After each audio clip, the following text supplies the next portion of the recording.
আসসালামু আলাইকুম। সম্মানিত দর্শক শ্রোতা, আমাদের একজন সাইফ হাসান আছে যিনি কিনা 7টা 6 মারছেন এবং 2টা 4 মারছেন। তো আমরা এরকমই তো খেলা চাচ্ছিলাম, টি-20তে 6 হবে বেশি, 4 হবে কম।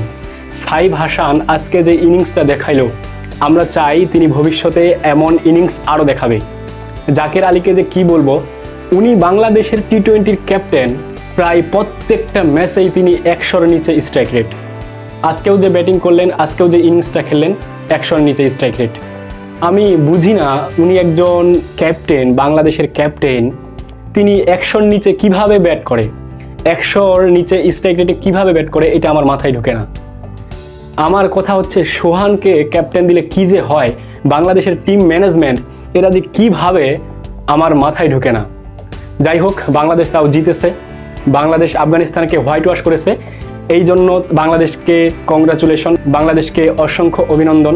জাকের আলী যদি আরেকটু ভালো খেলতো, তাহলে মনে করেন যে বাংলাদেশ আরও একটা ভালো বেনিফিট বা ভালো আরেকটা জয়। 18 ওভারে জিতেছে, তখন হয়তো বা 15 ওভার বা 16 ওভারে জিতে যাইতে পারতো। 6 উইকেটে জিতেছে, তখন হয়তো বা 7 উইকেট বা 8 উইকেটে জিতে যাইতে পারতো। তো জাকের আলী, আমি বুঝি না উনাকে কিভাবে যে টিম ম্যানেজমেন্ট সিলেক্ট করে। দেখতেছে যে উনার ব্যাটিংটা হচ্ছে না, তারপরও বারবার একের পর এক সুযোগ পাচ্ছে, কই সুযোগগুলো কাজে লাগাইতে পারতেছে না।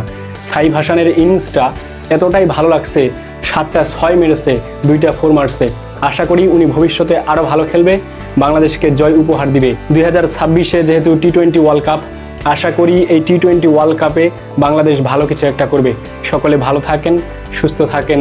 বাংলাদেশ টিমকে অগ্রিম শুভেচ্ছা জানিয়ে, অগ্রিম অভিনন্দন জানিয়ে শেষ করছি। আল্লাহ হাফেজ।